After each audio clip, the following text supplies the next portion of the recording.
lazima ni nje. Tunaelewana? Amen.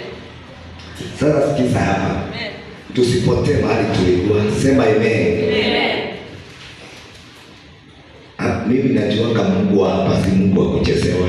Sema haleluya. Hata tukisikiza vile kanaomba. Tusikie kwa sababu God huwa anasema. Siku moja nilifungulia redio kwangu Kameme. Badala iongee Kameme ilianza kuongea Kiswahili. Kukakuja mtu mwingine inaangalia ni 101.1 Kameme FM. Lakini naongea Kiswahili na ni mtu anahubiri. Nikasikiza, nikasikia imesema Kameme FM na Katolia wakubwa mene. Nikasema haya. Ilikuwa Kameme Park. Mitandao ni kama ilikuwa imetumwa na Mungu, imeshikanishwa na mtu mwingine anaongea Kiswahili. Alihubiri neno ile nilikuwa ninataka kusikia. Mungu huwa anakonfuse mpaka mitandao. Unasikiza vile Mungu anataka. Na kama mapepo inataka upotee, unaendaga kufungulia mitandao, unapatana na siwako. Na hapo msirekodi mumutumia hasa kunitukana. Sio wako na tunakupenda fanya kazi.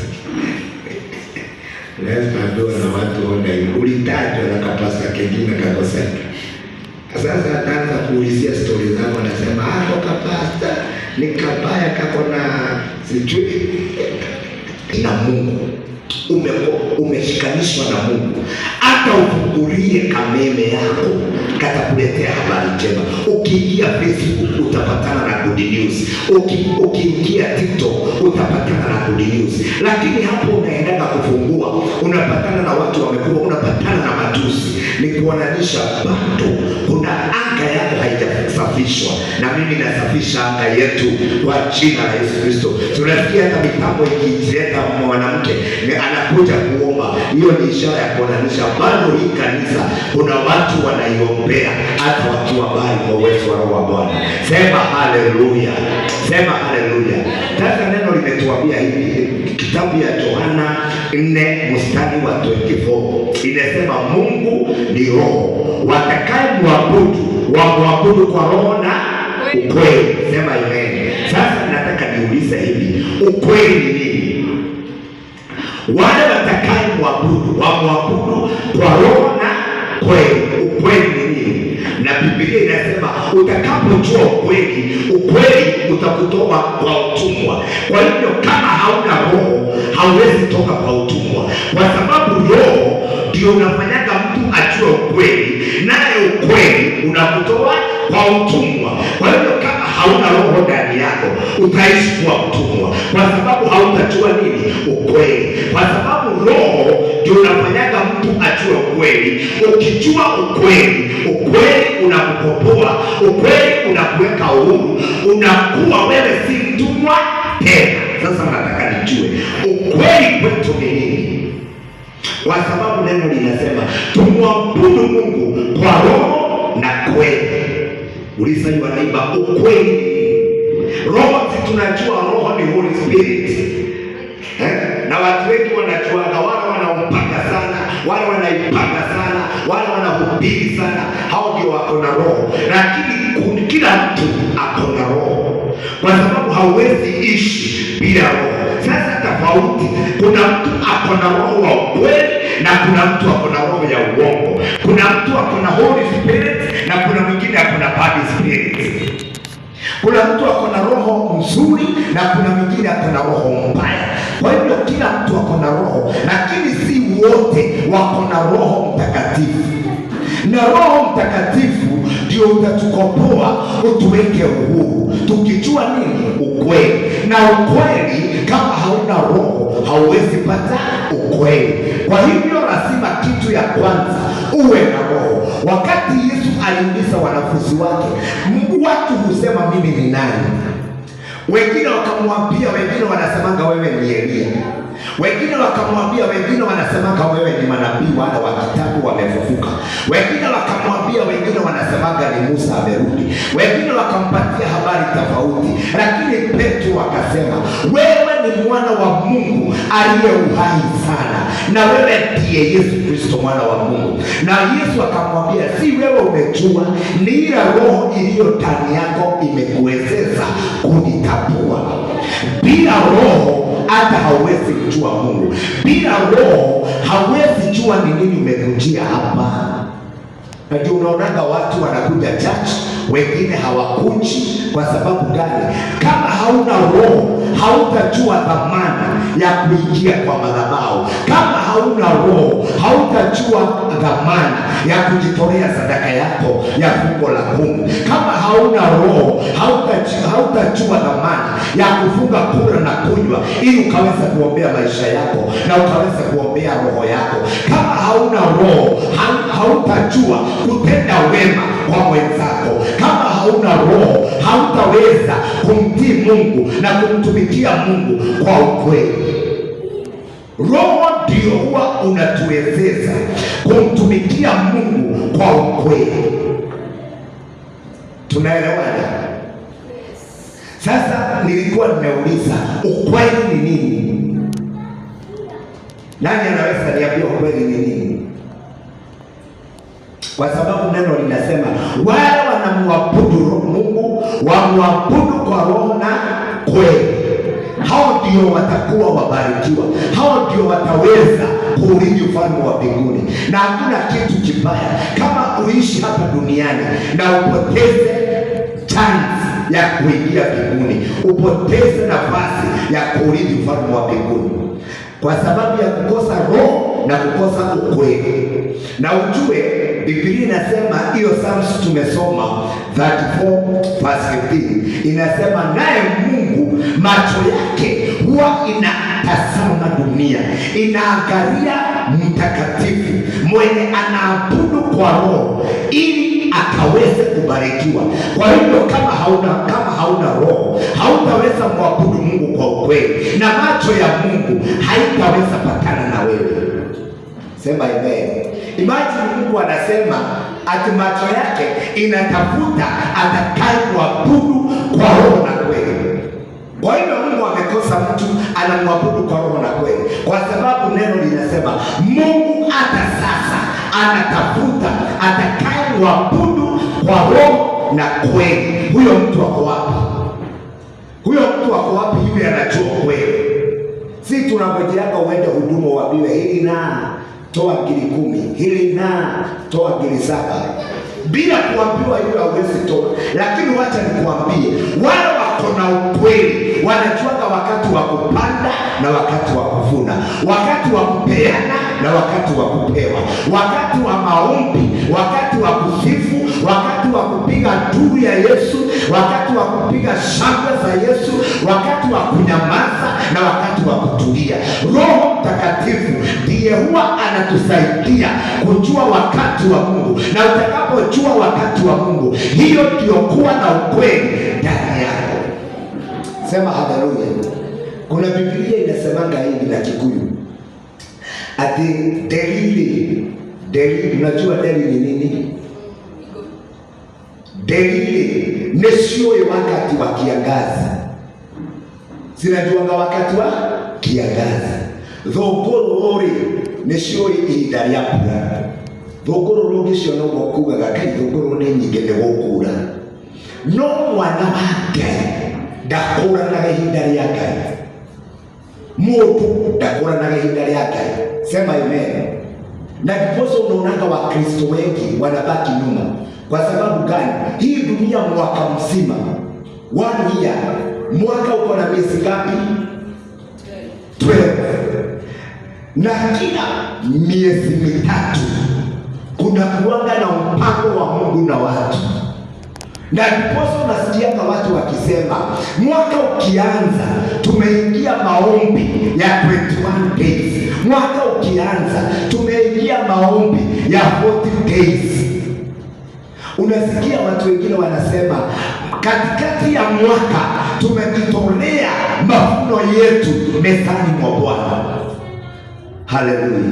Yaani kila wakati ukiangalia miezi mitatu, ingine mitatu, ingine mitatu, ingine mitatu, 3 times 4 zinakujanga 12. Lakini wewe ukiulizwa miezi ya kwanza, miezi ya kwanza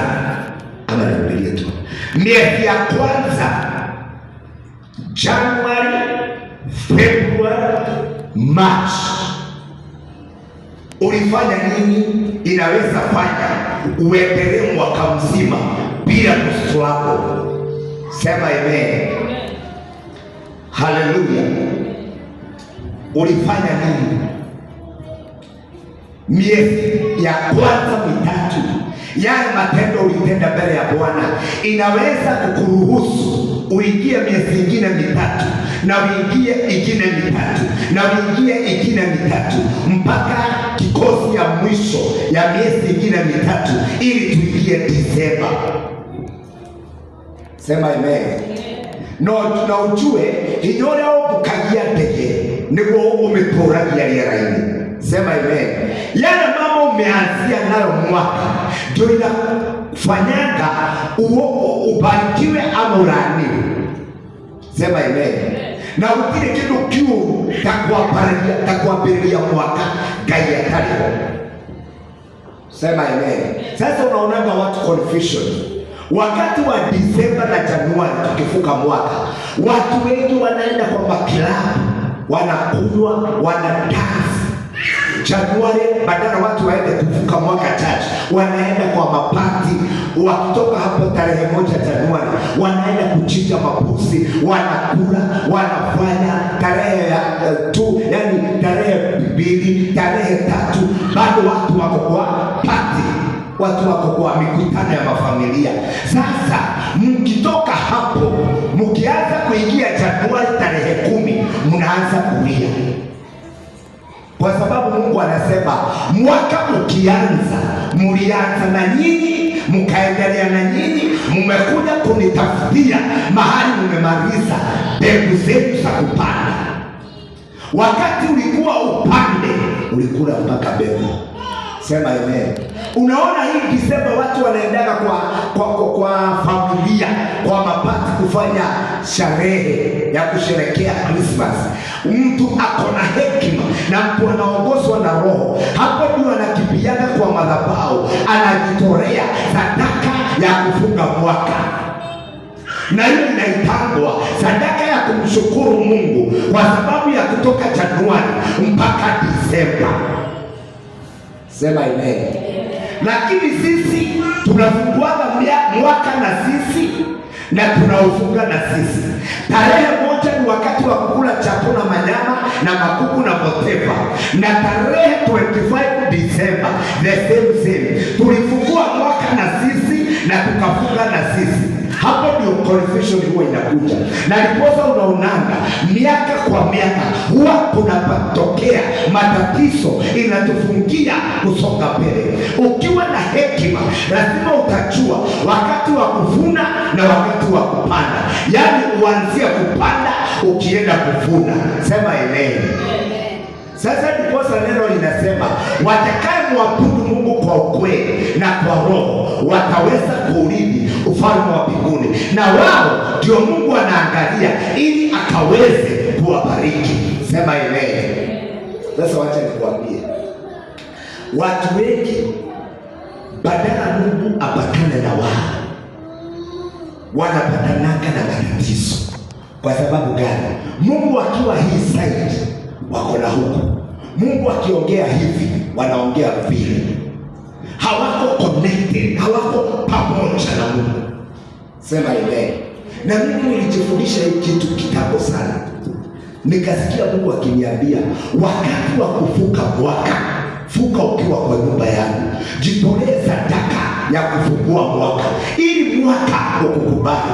Wakati wa Christmas, make sure, na wale wanakuanga hapa wanajuanga, kila Disemba tarehe 23 ama 24 huwa natesa chakula hapa, napatia watu nikishukuru Mungu kwa sababu ya kunitoa Januari tu Disemba. Kabla mwaka ufungwe, natoa sadaka yangu ya shukrani. Kama si hapa, naingia jela kupatia watu masabuni kule, kupelekea watu zile vitu wanahitaji kule gerezani. Kama si hapo, naita wamama wazee kwa kiwanja na wapatia sadaka yangu ya mwaka, ili niambie Jehova, nilianzia mwaka na wewe na nimefunga mwaka na wewe, na nikifungua mwaka ujao nitafungua na wewe na tutasonga mbele na wewe. Na ndiposa unaonanga kila mwezi lazima Mungu akukumbuke. Kwa sababu gani? Ulianza na Mungu na unaenda kumalizia na Mungu.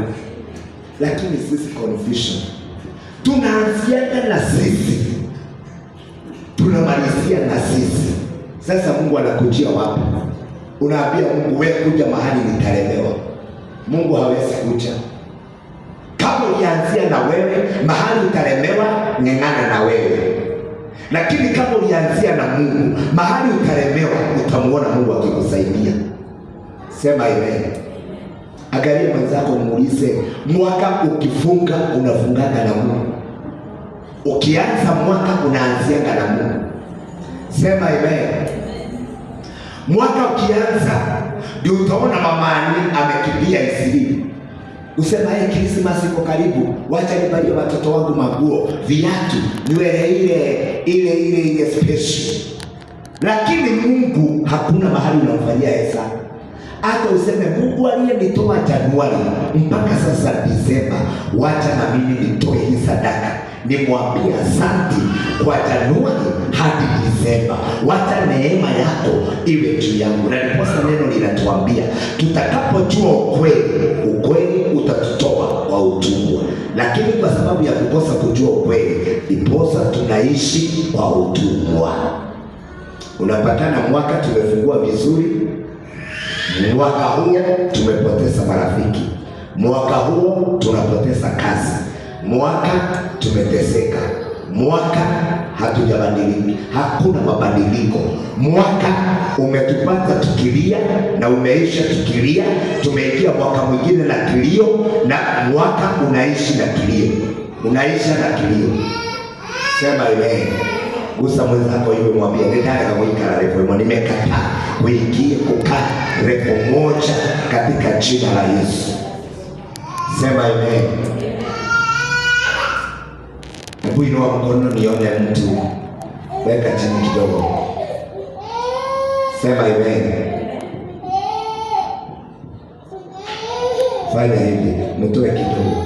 Fanya hivi.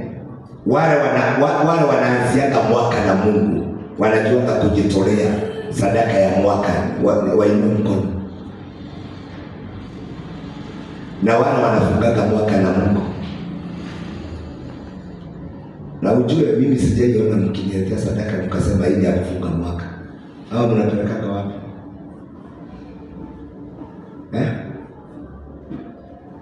Wapi? Kwa sababu ni kuingia madhabahuni na mwaka wa kufunga, na sadaka ya kufungua mwaka, na kuingia madhabahuni na mwaka na sadaka ya kufunga nini? Mwaka. Kwa sababu kila mwaka uko na mlango, na ndiposa unaonanga kila mwaka namba huwa zinabadilika. Saa hii tunaandikaga 2026, kama tutaandika 2027, kwa sababu kila mwaka tangu dunia iliyoumbwa namba huwa zinabadilika. Sema amen. Sasa binadamu ndiye anabaki the same. Vile amekuwa haelewi, ameishi kukosa kuelewa. But today tunabahatika kujua hivi, watakaye muabudu waabudu Mungu kwa roho na kweli. Sema amen. Na kweli ni kujua mapenzi ya Mungu. Utakapojua mapenzi ya Mungu na utakapojua plan ya Mungu na mtu, hapo ndio utatoka kwa utumwa. Kwa sababu hakuna mtu aliumbwa aishi kwa utumwa. Hii utumwa ni spirit, na spirit ina masikio na inafaa ikuache. Roho ya kubarikiwa ingie ndani yako, na roho ya kubarikiwa huwa inakuja wakati unajua ukweli. Sema amen. Sasa niliuliza watu wengine, Nikawauliza, nyinyi Roho wa Mungu akimsaidia mnafaa kuabudu siku gani? Akaniambia, hapana, sisi tunajuanga siku ya Sabato ni Saturday, lakini kwa sababu tulipata wazazi wetu wakiingia church Sunday, sisi tukaamua tuingiage Sunday. Nikamwambia, sasa ukweli wenu uko wapi? Akaniambia, tutachanganyikiwa. Nikamwambia, ndiposa unaonanga sometimes watu wengi wanaishi makanisani lakini maisha ni the same, hakuna mabadiliko. Kwa sababu gani? Wanamwabudu Mungu na ile style hawana ukweli. Yaani wanafanya tabia za Mungu lakini hawana ukweli. Kama ni Mungu wa ukweli wanatumikia. Sema amen. Sasa mimi nikawaambia hivi, wakati utakapojua ukweli, ukweli utamtoa kwa utumwa. Kwa sababu siku ya Sunday na siku ya Saturday haina tofauti machoni mwa Bwana. Ile iko na tofauti ni ukweli ulio ndani ya moyo wako wa neno la Mungu. Wachana na siku Saturday, Sunday, Monday ni siku inaishanga 12 hours giza limeingia, 12 hours giza limetoweka. Hizo hazina vitu na Mungu. Vita ya Mungu na mtu ni ukweli, utakatifu, kunyenyekea, neema na upendo ulio ndani yako.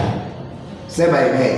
Unaweza kuwa unaabudu Mungu Saturday na hauna upendo. Unaweza kuwa unaabudu Mungu Sunday na hauna upendo. Wewe na mtu tu wa kawaida hauna tofauti, kwa sababu Sunday haitafanya uende mbinguni, Saturday haitafanya uende mbinguni. Lakini ukweli wa neno ukiwa ndani yako, amri za Mungu zile 10 nilimwandikia pale, zikiwa upande wako na ndani yako, ukitumikia hiyo neema, ukitumikia hiyo amri za Mungu, hakika neema na fadhili zitaandamana pamoja na wewe, na kila siku utakuwa unaona kubarikiwa. Sema amen.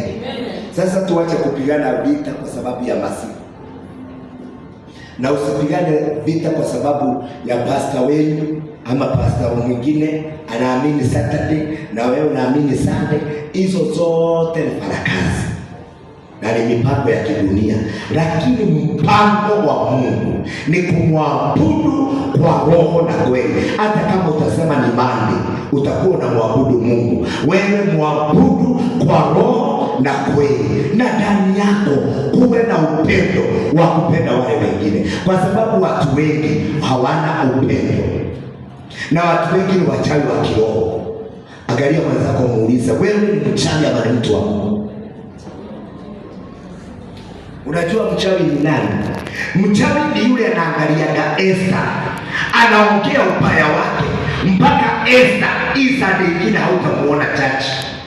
Kwa sababu gani? Jane aliongea upaya wake mpaka akamfukuza chachi, akamkwaza. Sema amen. Na niliambia mtu mwingine, hata ukiona mtu amekuja na rongime katikati wa huku, wachana na yeye. Wewe hujui vile wanaambiana na Mungu. Muombee kisiri. Wakati atajua ukweli, atafaa kuorefu kama hii. Si wewe utamwambia, lakini neema itambeba mpaka atasikia, hivi niko uchi, wacha nivae vizuri, nimtukuze Mungu aliyeniumba. Sema amen. Lakini si kuuza mtu wewe umevaaje kama maraya kwa kanisa?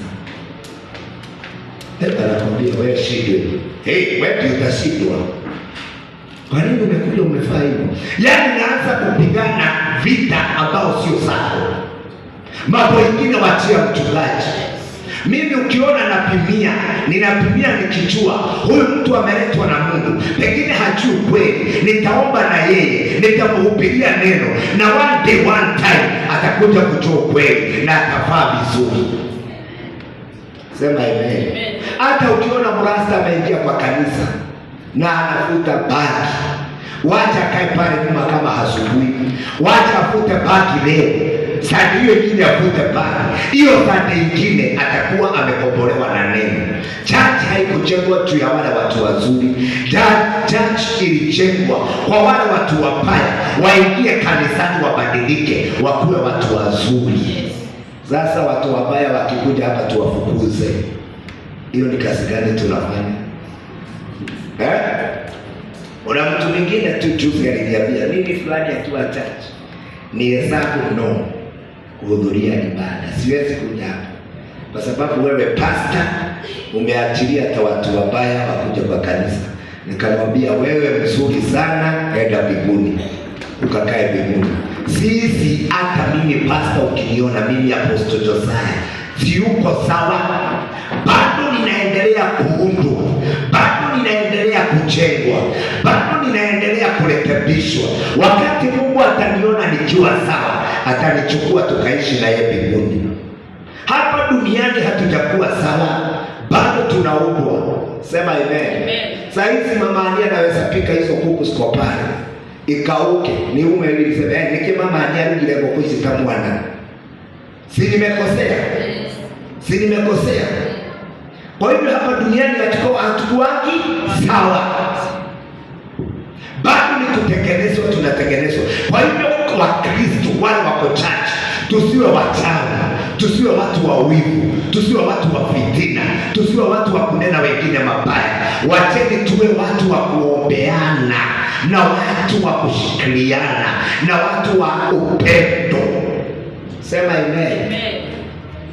Sema haleluya. Ukikiona chini umehubeta umoja uko smart sana.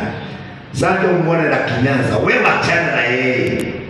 Lakini anataka kutisha na hiyo kinyaza yake. Wacha atise hiyo Sunday, tumuombe asikie neno, alafu aone church mzima hakuna mtu ako na kinyaza. Hiyo Sunday nyingine atakuja na dress. Lakini atakigia na kinyaza mpaka unaanza kulibaika. Kilia ya kinyaza. Raini hii ya kinyaza, raini. Hai. Si ya raini ya kinyaza. Ya sote, wewe ndio uko na sote hapa. Sasa unajuaga spirit na kujaga sometimes kwa vile mtu huwa anajihisi. Sasa ukiniona mahali tuseme Saturday, umeona gari yangu imepakiwa mahali kwa kilabu nikikula kanyama, useme huyu ni pastor kwa kilabu.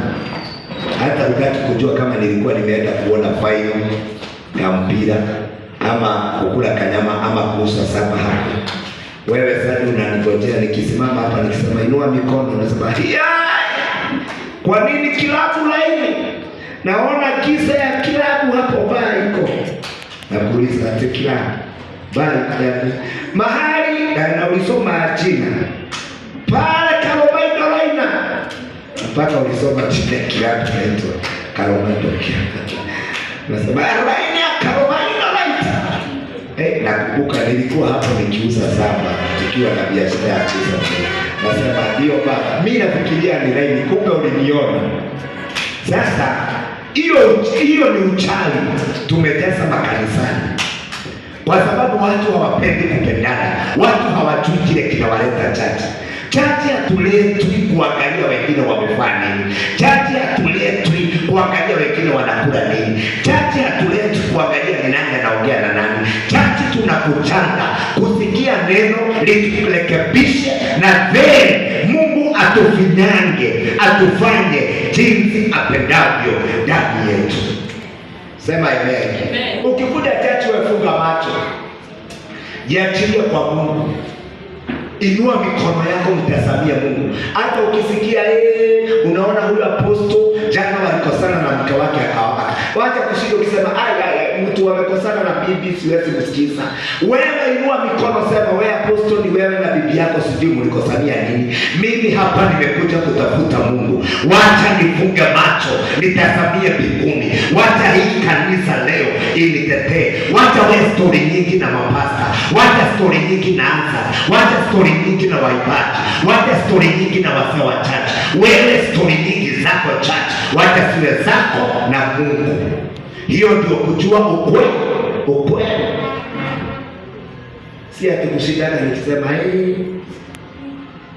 sasa ukiona Julia amekuja leo sana hakuwa alikuwa wapi? Mimi sitaki kujua. Hii maisha ni marefu. Mimi siwezi chukua stress za mtu. Sema amen. Ati ama nionage mama Ania kwa kamse fulani anatembea nao. Nisitaki nikisema mama Ania huyo msemo nao ni brother yako. Anacheka hapa.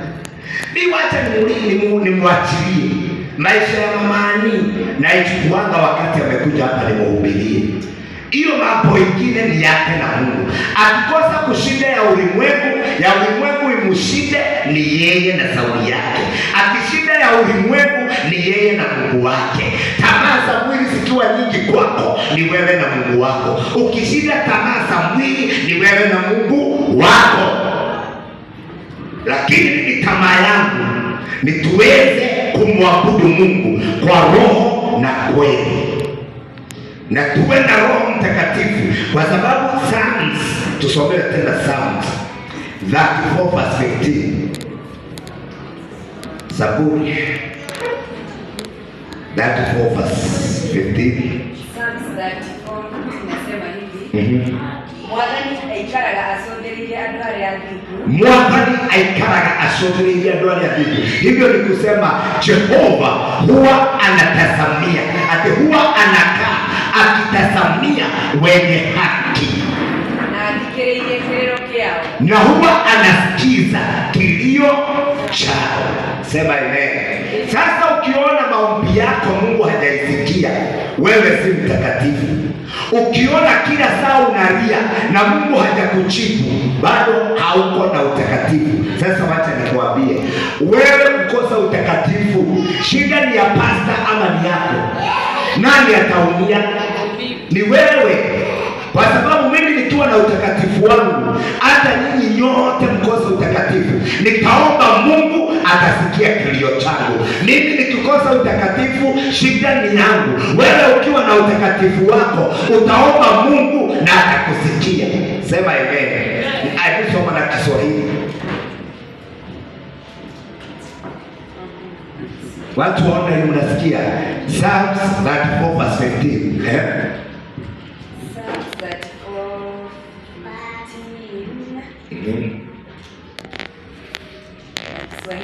Yes, Kiswahili.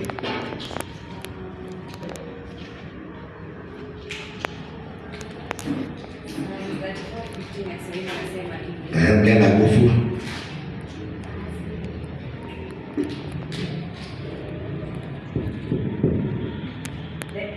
Macho haiwezi ongea. Katika mstari karibu. Mstari wa 15 inasema hivi. Macho ya Bwana huelekea wenye haki, na masikio yake huelekea kilio chao. Na masikio yake huelekea kilio chao. Kuja hapa jini usome na hii kitu. Unajua watu hawasikii vizuri wote mpaka kule nyuma. Soma. Asiseme ni apostle. Mstari wa Psalms 34 verse 15 nasema hivi.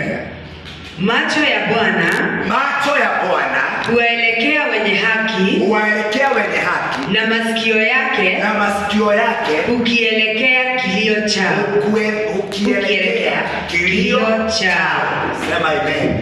Macho ya Bwana hutazamia wenye haki, na masikio ya Jehova husikia kilio chao.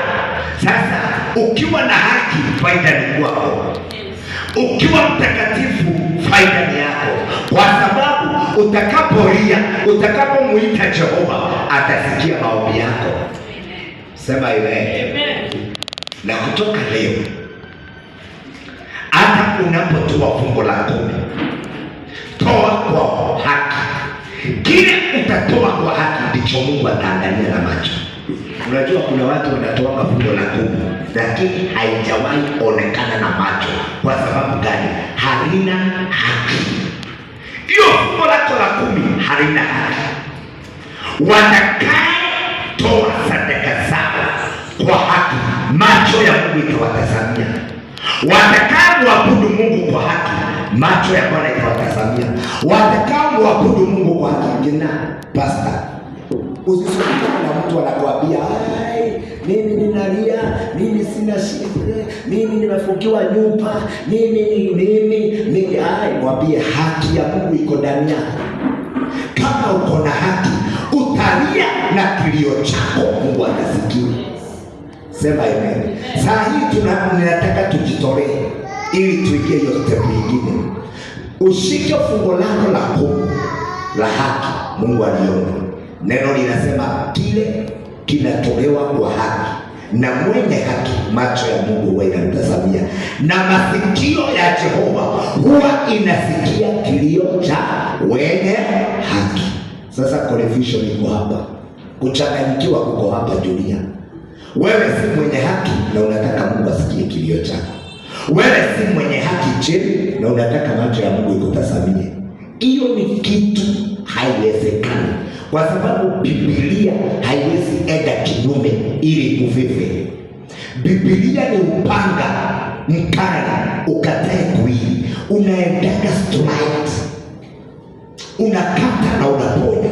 Kama wewe si mwaminifu, tubii, badilika uwe mwaminifu, uone kesho yako utaserekea utukufu wa Mungu. Sema amen. Mimi kuna pastor fulani huwa anampatia tithe yake hiyo tu bana, akanipigia simu akaniambia, Apostle, bado uko sawa? Najua ni tithe. Kamwambia niko sawa. Kaniambia umekawia sana, sijakusikia. Nikasema nikusalimie. Tukiongea tu hivyo nikahesabu tithe yangu nikatuma. Akaniambia nimeona umetuma tithe, na nilikuwa na meshindwa, kwani siku hizi pati pesa juu utumi tithe, nianze maombi. Nikamwambia nilikuwa nimekoma na tithe hiyo. Nilipomwachilia Monday, Tuesday nimekusuhudia, Friday nimekusuhudia, jana nimekusuhudia, hata leo kuna ushuhuda. Mwaminifu atakula uaminifu wake, mwenye dhambi atateseka kwa dhambi zake. Sasa wewe chagua, uwe mwaminifu ukulie uaminifu wako, uwe mwenye dhambi uteswe na dhambi zako. Ndio mmoja unajao kahujia yuga nikahujia rĩngĩ ndĩmwĩre rĩu oya ibarua tusamanie mbinguni mũthenya mũkahurũka gaya Ngai. Kiugo ndamwĩra mũkijifuata kitafungulia milango ya mbinguni. Mukakora hau jikaranĩtie na Musa, mtanipata hapo nikiwa na Musa. Nasema tulia, ulijua ukweli na ukweli umekuleta hapa karibu.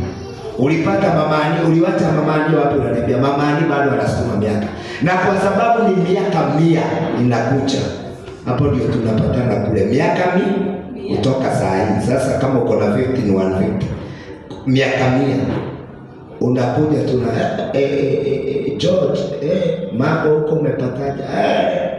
Ukamkusuri mila tena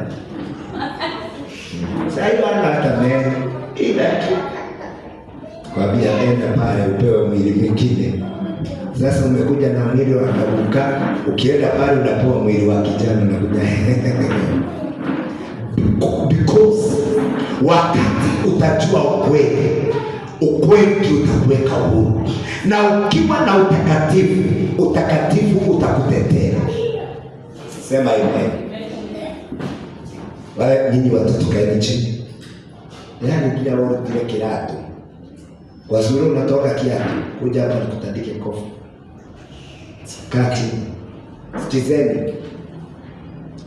Sema amen. Haki yako ndio itakutetea. Haki yako ndio leo mwana wa sheria sababu la baada yako hata.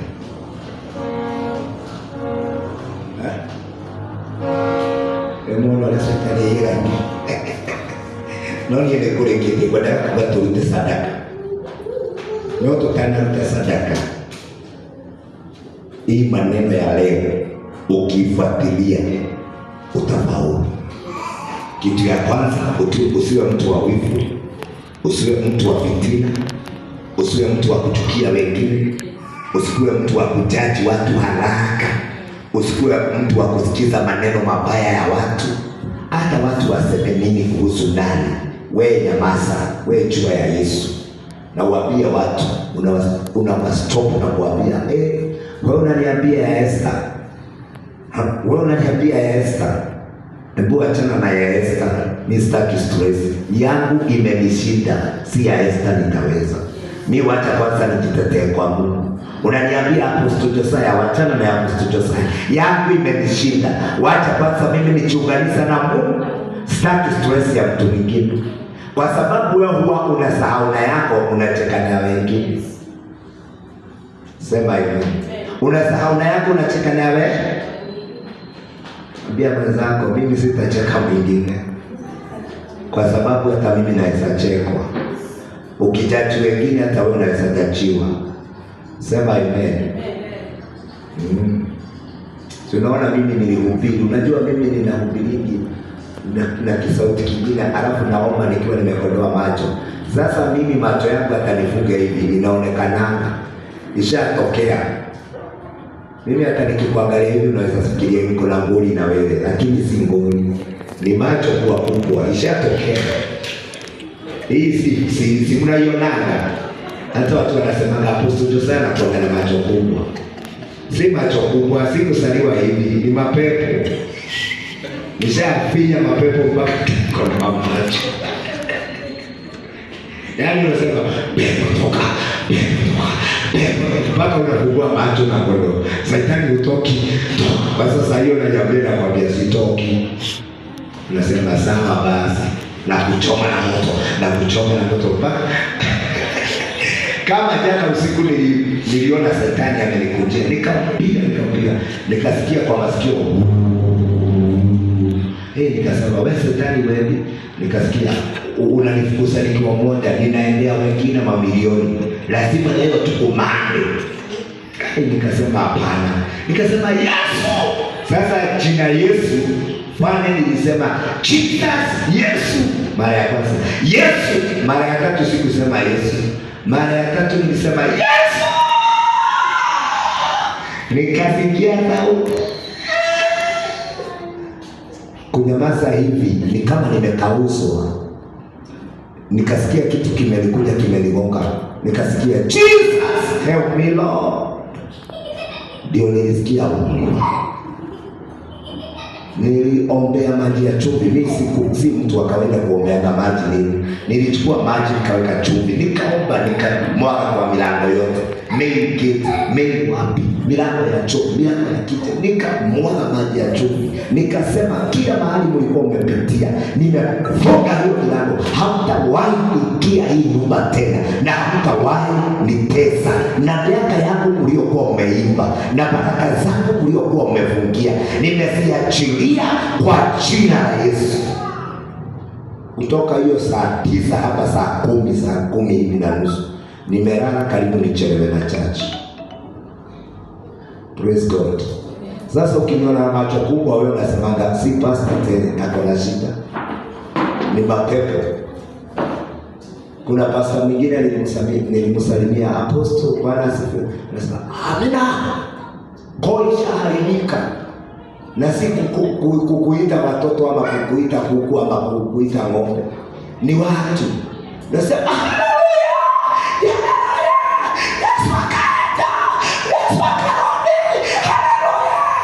alafu anasema hivyo, anakosa mpaka mtu wa kumbaia maji. Sema haleluya. Juzi nilipanda matatu. Hizi matatu sanini sinaitangoje, hizi natumia stima. Mhubiri ameingia na kabaka. Badala aseme Bwana asifiwe, nilisikia anasema Bwana asifiwe. Alafu anafanya hivi. Ameshika Bible hivi. Alafu anasema Bwana asifiwe. Bwana asifiwe. Nasikia makanga anamwambia wewe shuka. Akasema hapana, wacha nihubiria watu. Bwana asifiwe. Bwana asifiwe. Na watu wote wako simu. Mimi nikasema huyu ni pastor. Hata kama ni pastor, huyu ni ja. Huyu ni ja. Amekuja kutafuta fomu kwa matatu. Sasa hapa lazima nicheze kama mimi. Nikamwambia kabla hujatoka, nikachukua 200 nikambatia. Na kuambia nilisalimia mara kama 7. Ananisalimia hivi, ananiacha, anasahau. Nikasema na kama ilikuwa dhahabu, haki hii ingemtoa hapa mpaka kwa nyumba direct, angeenda kulala. Lakini 200 tamugurukia. Sasa nikasema atatafuta matatu ingine awe kama atapatana na mtu kama Joseph. Lakini wapi? Hiyo ni neema tu ilikuwa imeshuka, nipatane na yeye, nimbariki, lakini hana sauti. Bwana asifiwe. Bwana asifiwe. Inywe mutikanani mbele yako ya Bwana. Ikana kinya hado joka wetu na Bwana asifiwe. Bwana asifiwe. Ni roho watia.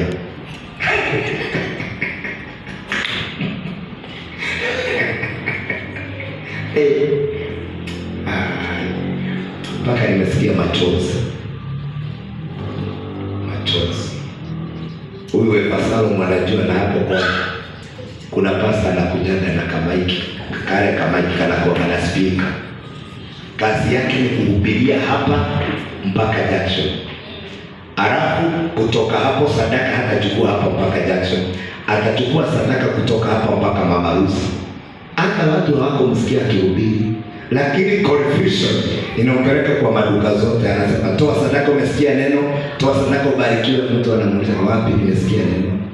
Amesahau alikuwa anahubiria ile kona na ameenda ile kona kutafuta sadaka. Tunaomba Mungu neema ichukue watumishi wake haki, watoke kwa hayo mateso. Na wewe ukimuona kama uko na kitu, tafadhali, hata kama ni kaujanja yako naye, wewe mgonge wapi? Wacha tu wewe mbariki, wewe ujui ni nani na bariki. Na uende umuombe sana na usimcheke. Ni kibarua tu kama ile tu ingine. Bora tu anasema Yesu ni mfalme mkuu. Unajua huyu ni mfalme kwa sababu many peoples wameitwa lakini hawana njia ya kutokea. Mimi hata niliambia huyu makanga ungewacha uhubiri, akaniambia bana. Lakini hata mimi nikaona hata mhubiri anahubiri, huyu hata anaweza anguka hapa. Jua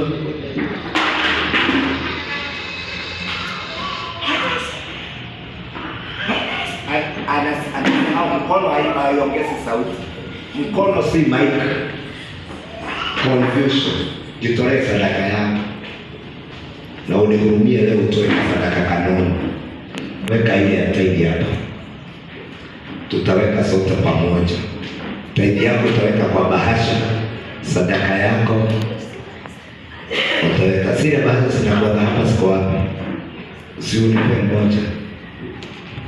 Weka tu, weka hapo chini. Je, pale. Ui.